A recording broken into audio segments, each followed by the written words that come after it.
सपने बहुत से प्रकार के होते हैं। इनमें से बहुत सारे तो हमारी इच्छाओं से जुड़े होते हैं। कुछ सपने ऐसे होते हैं जिनमें हमारा प्रारब्ध कर्म दिख सकता है। सपनों की एक तीसरी प्रकार भी होती है जिनमें हम अपने संचित कर्मों को देख सकते हैं। यह सपनों का तीसरा स्तर है। अगर आपको अपने जीवन में कोई बहुत अद्भुत अनुभव हुआ है तो उसके बाद आपने अपने सपनों में बदलाव महसूस किया होगा। आप में से जिन लोगों ने शांभवी, भावस्पंदन, संयमा या किसी और तरह की दीक्षा का शक्तिशाली अनुभव किया होगा, उन्हें इन अनुभवों के बाद अपने सपनों के पैटर्न में बदलाव महसूस होगा। सपने किस तरह के और कितने आते हैं, इसमें एक बदलाव सा महसूस होता है। एक सशक्त अनुभव हो जाने के बाद सपने पहले से ज्यादा या कम या किसी और तरह के हो सकते हैं। यहां एक सवाल जरूर मन में उठ सकता है कि सशक्त अनुभव का मतलब क्या है। इसका सीधा सा मतलब यह है कि आपने किसी तरह से अपने अंदर की कुछ सीमाओं को पार कर लिया है। दरअसल हमने अपनी सुरक्षा के लिए सीमाओं की कई परतें बना रखी है, क्योंकि अगर यादों की सभी गांठें एक साथ खुल जाए, कोई भी दिमाग इसे संभाल नहीं पाएगा और वह टूट जाएगा।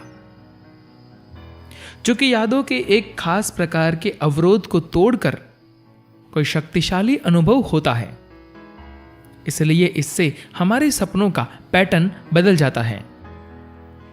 इसके बाद यादों की जमा पूंजी जो अब तक खर्च नहीं हो रही थी, वह भी खर्च होनी शुरू हो जाती है। यानी निष्क्रिय पड़ी यादें भी सक्रिय हो जाती है। इससे कई नई तरह की यादें बाहर आनी शुरू हो जाती है। कार्मिक तत्वों या यादों की इस जमा पूंजी या भंडार को ही संचित कर्म कहते हैं। इनमें से कुछ यादें आपके जीवन में प्रवेश करती है। इसका मतलब यह है कि इस जीवन में आपके पास पिछले जीवन की तुलना में कुछ अधिक ही मौके होते हैं। अधिक अवसर मिलना आपके लिए अच्छी बात है, लेकिन अगर आप इससे अच्छी तरह नहीं निपटते तो यह अधिक अवसर बहुत बड़ी समस्या बन जाते हैं। दरअसल इंसान को इतना अधिक संघर्ष इसलिए करना पड़ता है क्योंकि उसके पास दूसरे जीवों से अधिक अवसर है। अगर आप कोई अन्य जीव जंतु होते तो सिर्फ खाते और सोते और मजे में रहते। तो जब बड़े मौके मिलते हैं और आप उनसे अच्छी तरह से निपट लेते हैं तो यह बहुत अच्छी बात होगी। और अगर ऐसा नहीं करेंगे तो यह आपके लिए कष्टदायक साबित हो सकता है। वैसे अगर यह पीड़ादायक भी है तो भी आखिरकार यह आपके लिए अच्छे है। अब हठ योग को ही ले, यह कष्टदायक तो है पर हम इसे करते हैं क्योंकि दूरगामी नजरिए से यह हमारे लिए लाभदायक होता है। आपके अंदर की यादों के नए खजानों को खोलना आपके लिए कष्टदायक हो सकता है, क्योंकि तब आपका जीवन काफी तेजी से आगे बढ़ने लगेगा। जिन चीजों को अगले जीवन में संभालना चाहिए उन्हें आप इसी जीवन में संभालने की कोशिश करते हैं, क्योंकि आप थोड़ी जल्दी में होते हैं। ऐसे में ये और जटिल हो जाता है। लेकिन अगर आप इसे सही तरीके से संभाल पाते हैं तो यह आपके लिए बहुत अच्छा है। अगर यह आपसे नहीं संभलता है तो अचानक आपको लगेगा कि आध्यात्मिक रास्ते पर कदम बढ़ाते ही इस जगत की हर चीज आपको हर दिशा से धक्के मार रही है। यह कुछ ऐसा ही है क्योंकि आपने एक नए पहलू को खोल दिया है जिसे आप संभाल नहीं पा रहे। यह उसी तरह है जैसे आप अगर 10वीं की परीक्षा, जिसे हमारी शिक्षा पद्धति में एक मील का पत्थर माना जाता है, पास कर लेते हैं तो उससे आपकी स्थिति बेहतर नहीं हो जाती। अचानक 11वीं और 12वीं की पढ़ाई आ जाती है, जो पहले से कहीं अलग और मुश्किल होती है। सभी चीजें जैसे सिलेबस, विषय की जटिलता और जो कुछ भी आपको पढ़ना है, सब कम से कम 4 गुना अधिक हो जाता है।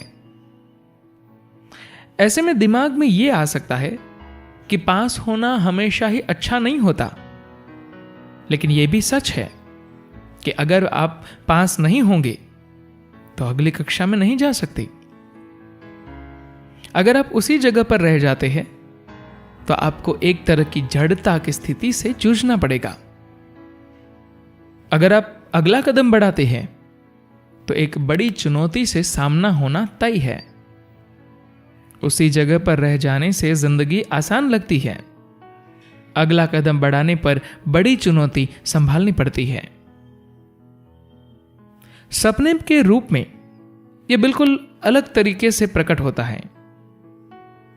एक बार अगर संचित कर्म आपके सपनों में प्रकट होने लगते हैं तो हमें कई तरह के अजीब से सपने आने शुरू हो जाते हैं। आप इनका कोई अर्थ नहीं निकाल सकते हैं।